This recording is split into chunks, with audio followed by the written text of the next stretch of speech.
तो आइए मैं आपका स्वागत करता लास्ट अटेम्प्ट मेरे न्यू चैनल पे। तो जितने भी बच्चे हैं इसको सब्सक्राइब करो, शेयर करो, लाइक करो।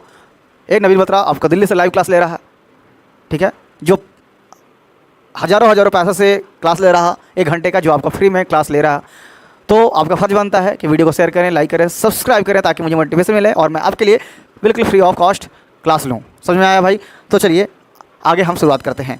तो मैंने पिछले क्लास में डिस्कस किया था कि फिजिक्स का सिलेबस क्या है, आईआईटी नीट और सीबीएसई के बारे में। तो मेरी जो स्पीड दिख रही होंगी आपको 3 × 10⁸ मीटर पर सेकंड से दिख रही होगी। तो आपको भी, अगर आप आईआईटी नीट की तैयारी कर रहे होंगे तो आपको भी, समझा कोई क्या बोल रहे हैं, मैं आपको भी 3 × 10⁸ मीटर पर सेकंड से स्पीड आनी होंगी, करनी होंगी, तभी जाके तुम मेरे रेस में आओगे। और मेरे रेस में आओगे तो, समझा रहे हो, मेरे रेस में आओगे तभी तो भाई ये सर्कल घूमेगा, और ये सर्कल घूमेगा तभी तो तुमने P/Q सॉल्व करोगे ना दोस्त।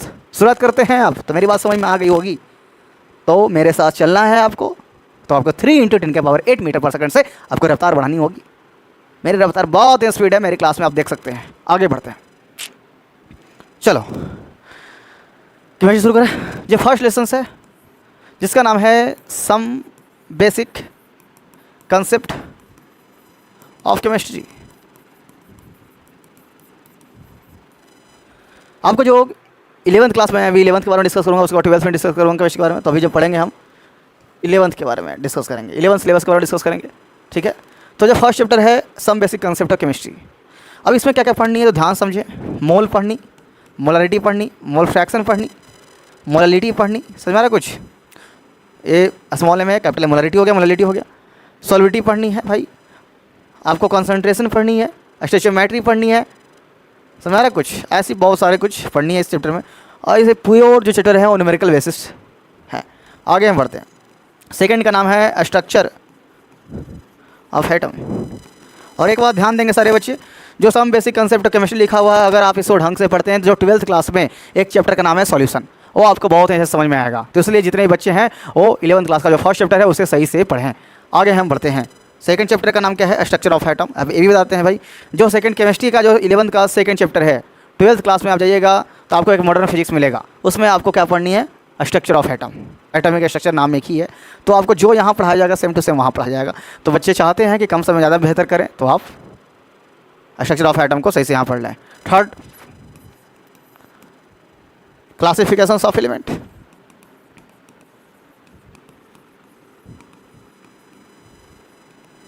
Classification of element, periodic table के बारे में आप इसमें पढ़ सकते हैं। ये सब जेई मेन, नीट, सीबीएसई के लिए इंपॉर्टेंस है, तो आप सही से पढ़ते रहें, ठीक है। आगे केमिकल बॉन्डिंग। जब मैं चैप्टर स्टार्ट करूंगा ना भाई, तो आप देखना कितना रफ्तार होगा, कैसे हम आईआईटी क्वेश्चन ऐसे गर्दा उड़ा देंगे, है ना। अभी मैं आपको बस आराम आराम समझा रहा बच्चे की तरह, तो आप ध्यान से समझे। केमिकल बॉन्डिंग समझ में आ गया। इसके बाद आगे बढ़ते हैं। इक्विलिब्रियम। इक्विलिब्रियम 2 तरह के होते हैं भाई। पहला है केमिकल इक्विलिब्रियम, पहला है केमिकल इक्विलिब्रियम, दूसरा है आयनिक इक्विलिब्रियम। समझ में आया? तो इक्विलिब्रियम आपके जो चैप्टर है उसमें सिर्फ इक्विलिब्रियम लिखा होगा एनसीईआरटी बुक में, और उसी के अंदर है केमिकल और आयनिक पढ़ने हैं। तो हम आपको आईआईटी के लिए पढ़ने हैं तो अलग अलग पढ़नी होती है, ठीक है। तो एक हो गया केमिकल, दूसरा हो गया आयनिक। समझ में आ गया? 6। उसके बाद होता है थर्मोकेमिस्ट्री, जो कि रिलेटेड होते हैं थर्मोडायनेमिक्स से। समझ में आया दोस्त? 7 नंबर, रिडॉक्स रिएक्शंस। 7 नंबर कौन सा है? Redox reactions. 8 नंबर, यहाँ तक समझ में आया आपको सिलेबस? उसके बाद आपको इसी में पढ़नी है पी ब्लॉक, ठीक है। तो जो बच्चे नीट और आईआईटी के लिए हैं उन्हें बस पढ़नी है पी ब्लॉक, और जो बच्चे सीबीएसई के लिए हैं, कृपया बच्चे ध्यान दें, जो बच्चे सीबीएसई के लिए हैं उन्हें एक चैप्टर नहीं पढ़नी है। जो बच्चे आईआईटी के लिए हैं, नीट के लिए हैं, उन्हें पूरे टॉपिक पढ़नी है। तो मेरी बात समझ में आ गया हो तो ध्यान से समझेगा। आगे हम बढ़ते हैं। अब हम ऑर्गेनिक केमिस्ट्री के बारे में जानते हैं भाई। तो ऑर्गेनिक में नॉमेनक्लेचर पढ़ेंगे। आपको बुक में तो ऐसा नहीं दिखेगा, आपको दिखेगा जनरल ऑर्गेनिक केमिस्ट्री, ठीक है। प्रिंसिपल दिखेगा आपको लिखा हुआ। मैं आपको फाड़ पढ़ाता, एक एक टुकड़े में टोटल को पढ़ाता। उसके बाद आगे हम दिखेंगे नॉमेनक्लेचर के बाद आइसोमेरिज्म। उसके बाद 11 number GOC, general organic chemistry. उसके बाद आपको ठीक से पढ़ाया जाएगा हाइड्रोकार्बन। दिख रहा है जी, ये कुछ ऑर्गेनिक के चैप्टर हैं।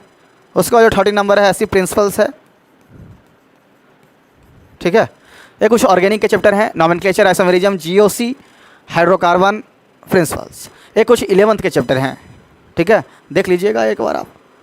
तो ये आपको 11th में पढ़ने हैं। अब जो बच्चे अब समझ में आया, आगे बढ़ें।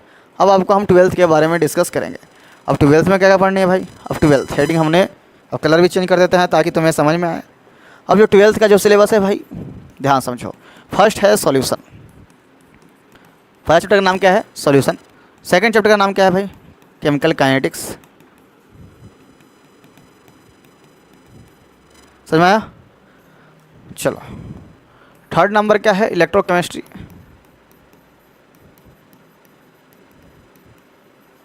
तो फिजिकल केमिस्ट्री इसे हम बोलते हैं। तो फिजिकल केमिस्ट्री कितने चैप्टर पढ़ने हैं, 3 चैप्टर पढ़ने हैं। पहला सॉल्यूशन, केमिकल काइनेटिक्स, तीसरा क्या है, इलेक्ट्रोकेमिस्ट्री। इलेक्ट्रोकेमिस्ट्री में एक फेमस फॉर्मूला है, E बराबर E not minus 0.059 by N log OS by RS। D block, D and F block, ये सारे चैप्टर क्या है याद करने वाले हैं, डी एंड ए ब्लॉक याद करने वाला है। 5th नंबर में जो चैप्टर है उसका नाम है कॉम्प्लेक्स कंपाउंड बोलो या कोऑर्डिनेशन कंपाउंड बोलो, बात एक है, कोऑर्डिनेशन कंपाउंड। तो समझ में आ गया होगा दोस्त। यहाँ तक आगे हम बढ़ते हैं 6 नंबर। 6 नंबर में क्या पढ़नी है, ऑर्गेनिक के बारे में बताएं कुछ, आगे बढ़ें। तो फर्स्ट पढ़नी है हैलोल्केन एंड हैलोरिन्स। शॉर्टकट हम लिखते हैं दोस्त, हैलोल्केन एंड हैलोरिन्स। उसके बाद 7 नंबर अल्कोहल, फिनॉल और ईथर। ए से अल्कोहल, पी से फिनॉल, ए से ether. 8 number aldehyde, ketone, carboxylic acid. Shortcut में लिख रहा, अल्डिहाइड, कीटोन और कार्बोक्सिलिक एसिड। आगे हम पढ़ते हैं 9th नंबर अमाइन, जो नाइट्रोजन ग्रुप होते हैं। उसके बाद हम पढ़ते हैं 10 बायोमोलिकल्स, ठीक है। और लास्ट में एक और पढ़ लो भाई, पढ़ना ज़रूरी है। कोई काम करें, बोर्ड के लिए कोई काम करें, लेकिन नीट IIT के लिए है, जो एक्सपेरिमेंट वगैरह एक्सपेरिमेंटल प्रोग्राम होता है ना, वो पढ़नी होती है। तो कुछ छोटे से चैप्टर थे, तो आपको मैंने